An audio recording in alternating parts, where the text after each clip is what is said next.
What's up, everyone? Welcome to the 16th episode of Superbrain Radio, the first episode of Chapter 4, a new chapter.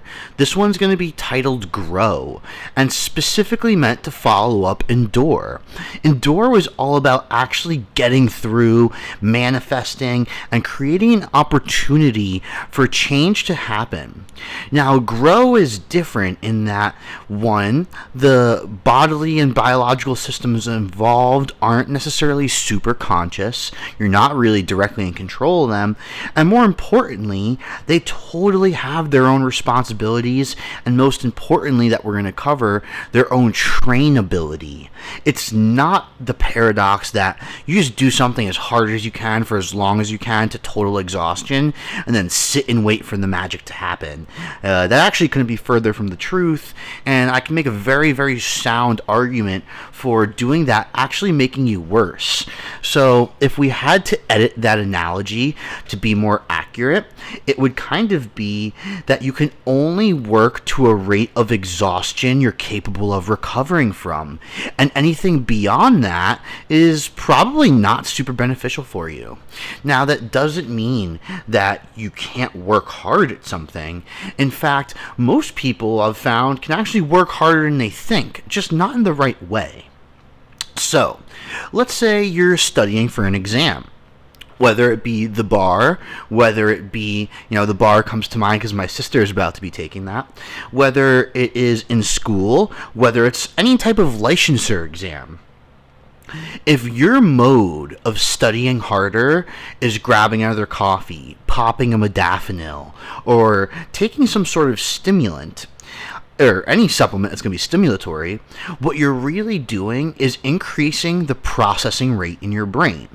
Now, if you're going to increase processing rate, that also probably means two things. One, the rate of information taken in should be increased as well, because we may or may not have talked about this in the past. It's really synergy in the brain that creates flow state, comprehension, understanding, and all that stuff. And most importantly, if you can't handle the metabolic waste associated with that increase in rate, in fact, you're decreasing the amount of information, if that's, part of the exam, you're going to be able to take in. And furthermore, it's now probably going to be stored in a different neuron or a different section of a neuron. We're going to need a greater electrical luminal intensity to be recruited from that neuron. Now, what that means is, and you might want to go back to the memory episode if you don't exactly remember this, what we're talking about is memories are stored very specifically based on the hormonal, electrical, and perceptual environment. Meaning, let's say you happen to be reading an article and got into a car accident 5 seconds later.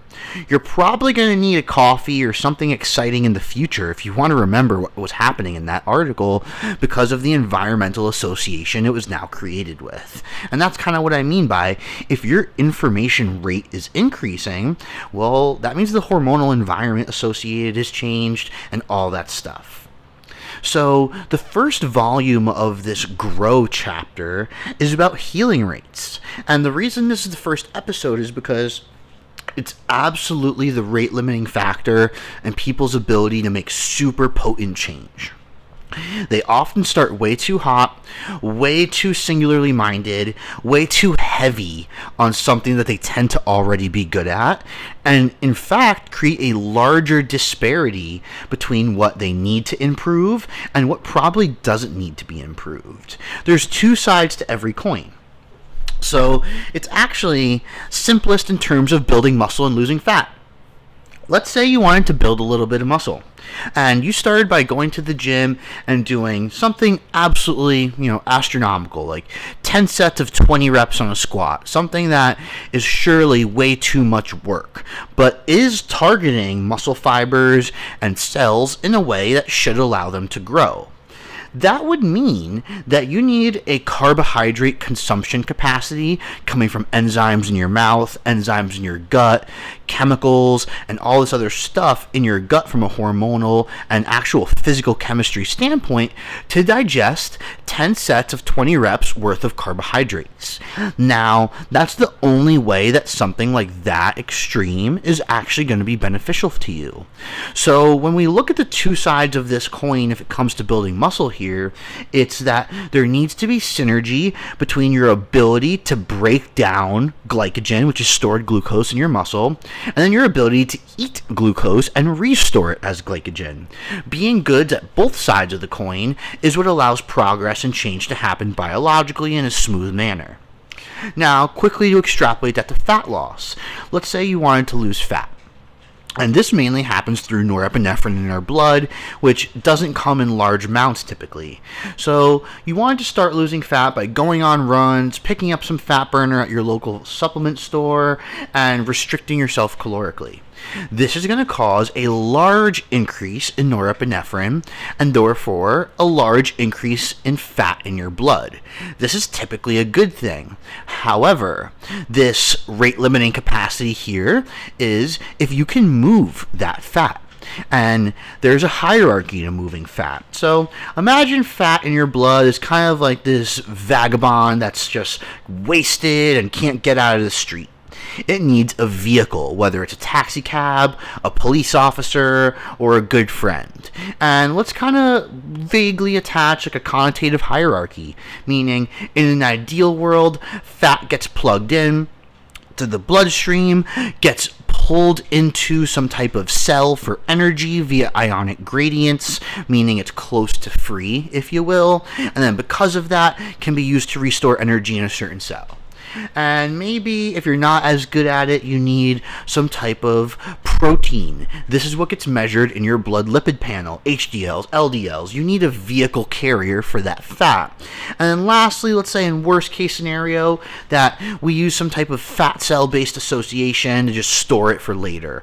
And what we're looking at is if that increase in fat in your blood was too large, you are not going to be able to subsidize getting it into cells via ionic gradients or anything other than using it in a fat cell and storing it for later.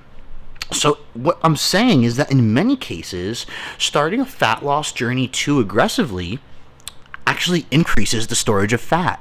And that's why a lot of times people don't see many results at first, or they see the opposite. They see drastic results at first and then a massive drop off after. It's actually the same problem here. But what I'm trying to get into everyone's mind is that your capacity to recover is just as trainable as your capacity to do something in the first place. And it's the synergy between the two that actually allows you to grow, whether that is your business skills, whether they're social skills, training skills, sports skills. You can be skilled at anything, but it's that synergy between everything that really makes the difference. So the first thing you need to do is measure specifically what you want to get better at. For example, saying you want to build muscle or lose fat is not specific enough. And although it sounds good and makes sense in a conversational standpoint, because you can't just nerd out anywhere in the world, you got to have the conversation to facilitate that. But what you really want to talk about is, I want to build muscle using a glycolytic capacity, meaning mainly glucose. Or maybe you want to build muscle using a creatine-based capacity, meaning you're trying to build muscle maybe more for a strength-based purpose or a leverage purpose, whatever it means to you. You need to be more specific, because when you can be specific, we can actually measure things. So let's briefly target fat loss. If you want to increase your rate of fat loss, you should probably make an inference by looking at your schedule. When am I going to have the most fat in my blood? And that sounds like something you can't figure out, but just look at your schedule. When do you drink your coffee? When is the most stressful and high demand part of your day? When do you actually eat the most food? And kind of extrapolate all those throughout the day. It's like, wow, maybe my highest stress point of the day is the same time as I take my coffee, or just after I drink my coffee. So what you'd probably want to do there is measure your heart rate and oxygen level via a pulse oximeter. It's probably the cheapest medical tool you can get, $20 or less on Amazon. Toss it on your finger and look to see how low the heart rate is and how high your oxygen rate is during that point of the day. And that will probably give you a pretty good idea of how good you are at moving fats passively and efficiently. If you notice that after drinking a coffee and you're in this fat loss phase of life during your hardest part of the day, your heart rate's pretty high and your oxygen's a little bit low, what you're then going to have to say is, maybe I'm storing more of my own body fat than I thought, and maybe what's more important now for me is to increase and train my ability to move fatty acids around rather than worry about putting more into my system and going faster and increasing rate. The same way, if you want to learn a new topic and you think the best way to do it is to spend 6 hours every single day staring at a book, sure, there may be some changes quick, but what ultimately is going to be the problem is the vast changes in neurochemical environments and electrical environments throughout that 6-hour period. The novelty associated with all that information is going to be off because nothing can be novel for 6 hours, and so on and so forth. So if it's now studying that we're talking about, it's going to be your ability to actually turn off your brain and be quiet and relax from a neurochemical standpoint after studying, and maybe go do something else that involves recycling actual energy in your body and not so much in the brain to let that cool down. After you've kind of figured out, like, how good am I at what I want to be good at to get to my goal, you need to take a second and stop worrying about making more progress and train that system. So, I consult with grapplers, fighters, MMA guys pretty often. And one of the immune things we need to keep in mind is, excuse me, you're constantly on a mat where there's sweating and there's bacteria formation on your integumentary systems or your skin. And what that means is you have a slightly higher immune load because that's something you're dealing with chronically. So we need to train your immunoproteins to be a little bit more robust than the average athlete because of that. And it's not a coincidence that we see a lot of guys in the grappling and MMA stuff getting sick, whether it be during weight cuts or the hard part of camp or something like that, because their immune system is typically not trained enough to do what they need to do. The same thing for people that work overnight shifts. The reason they have massive gaps in energy is because their adrenal systems are not robust enough to have a rhythm that can effectively release stress hormone at night and then allow you to calm down when you need to during the day. These are all things that you can actually train, and you can only see what you should be training by properly measuring it. Lastly, just remember to play chess as always and think about your second and third order actions. If you want to ultimately lose fat, you should probably create somewhere between a 2 and 4 step plan related to yourself, your life, and what you are good and not good at to get there. Do what you're good at last. If you have amazing discipline and ability to sweat and work hard, that should be the very last card you play in trying to trim your waist down. And the first card you should play is probably getting your heart rate under control, doing low activities. And then secondly, improve your digestion of fatty acids and how good you feel after eating a zero carbohydrate meal. If you can do those two things, then you're in a really, really good position to burn fat, lose weight, and do anything related to that. The same way, again, if you're in the business world and you notice it takes you 10, 15 minutes to get ready for a call, you probably aren't as efficient as you should be in moderating electricity to like and unlike areas in your brain. If you want to be a badass at sales, at financial transactions, or anything that has to do with the business world and climbing that ladder of success, you should ideally be able to get into a language-based flow state in under 2 minutes, because that's what you do best. And if you notice that big calls absolutely drain you, you should probably get better at moderating norepinephrine in your brain. Or maybe it's dopamine, because maybe you're a dopamine person.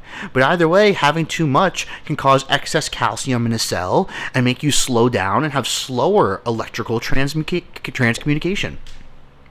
So, again, the point of this episode is you can only get as good at what you want to get at as your weakest link system. And that weakest link system tends to be in the recovery world for most people.